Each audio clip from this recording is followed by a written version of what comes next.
Hi everybody, I thought it was about time that I actually updated you on what the situation is with coming back to classes, online classes and all that sort of stuff. So first of all, in relation to starting back, now the government guidelines are for the leisure industry, and fitness does come under the leisure industry, is that it's the 4th of July. But a lot of that information on the 4th of July is talking about going back to gyms and things like that. And actually when you start reading through all of the guidelines, there is absolutely no way at the moment that I can start, especially the cardiac rehab classes.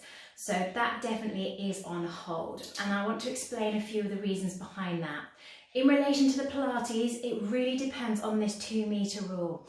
And the reason behind that is that both of the halls that I use for Pilates are about a badminton court, and having spoken to the Methodist Church, their badminton courts are actually just slightly smaller than the norm. But anyway, if we went with the norm of the badminton court and we had to keep 2 meters apart, that means that I can only have 10 people in a class. And so really, ideally, a lot of you want to get back to actually classes, being there, us seeing each other, chatting. And so really, if they really do kind of give a little bit of leeway on this 2 meters, then absolutely, we probably can get back to Pilates reasonably quickly. Now, on the other hand, for cardiac classes, we would completely have to change the whole way we do it. We wouldn't be able to do a circuit, we wouldn't be able to walk around.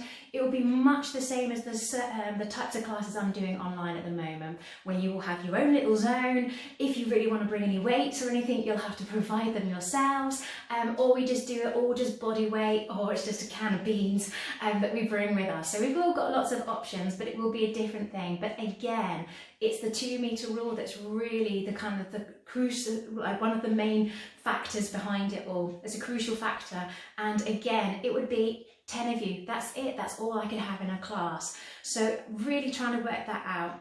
Now, one of the biggest hurdles we've got is that we are not allowed to use, obviously it doesn't really apply to me, but you can't use air conditioning. The room has to be well ventilated, and I wouldn't be able to use my fans. Now, we all know that the Surbiton Methodist Church Hall is not well ventilated, and we do need the fans, even sometimes in the winter. So my plan is to get the 2 hot months of July and August out the way, and then possibly consider coming back in September. That is my looking at my aim start date for cardiac classes. But that may change if we don't have a really hot spell. The Methodists, they're waiting on the rules from their Methodist guidelines as well as what the government's saying. So we're all really waiting to see. So one thing I would love to change is the 2-meter rule. I do have a lot of you that are still shielding, so not just isolating, shielding. So it all depends on what's going on there. And really, the ventilation really does worry me. And getting in and out the venue, yes, we're going to have more hand sanitizer stations. You can wash your hands, the toilets will be open, you won't need to touch anything. You bring your own mats if you're doing Pilates anyway. So the actual gist of you getting there, it's not too bad.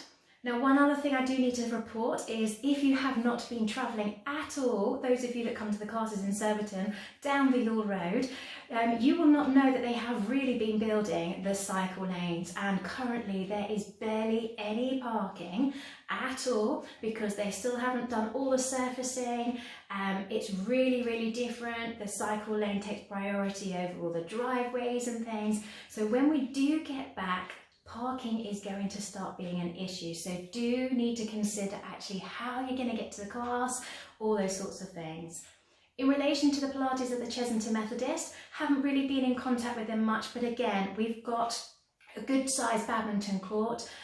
If worst case scenario is I'm up on that stage, it's horrendously high, but I could do a class up there. But again, it really depends. If we can have like even 1.5 meters instead of 2 meters distancing, then obviously it just makes it financially viable for me to start doing classes. But until then, I am still doing the classes. They are not too expensive to come and join in. I do 2 classes a week for most, so 2 Pilates classes a week, 2 cardiac classes. I'm really mixing and matching what we're doing. We're doing non-stop cardiac, we're doing balance, we're doing abdominals, Pilates, we're doing intervals, blasts. all different kind of things. So I'm really mixing it up and really making it quite exciting. We're just trying all different things. So if you haven't tried my classes yet and you still want to, then contact me. It's really easy to do. You can watch them on YouTube if you don't want to join Facebook. That's where most people are doing it via, and you can watch them at any time of the day. You choose whenever you want to. You have access to those videos, and so you can repeat them over and over. You can pop in and out whenever you want. So my classes are still there. I am still trying to keep you fit, healthy, mobile. So come and join us if you want to. So give me a shout if you're interested. So that's just a little bit of a kind of a roundup of what's going on. So classes, cardiac, I'm looking the start of September just because of the heat in that room, the fact that we really have to keep our distance, and so I'm really limited on numbers, and so actually is it financially viable to do that, and really your whole safety. So once the government announces any new things, like when we can definitely start, if the 2 meters comes down to 1.5 or 1 meters, then definitely I will come back and I will update you. But I hope you're all keeping well. Please keep smiling. Please keep in contact with me. I'm sorry I've been so busy that I haven't had a chance to answer a lot of your emails and things like that. I miss you all, but please consider coming and joining the groups, because then at least I know that you're keeping really fit and healthy. But take care, all of you. Bye-bye.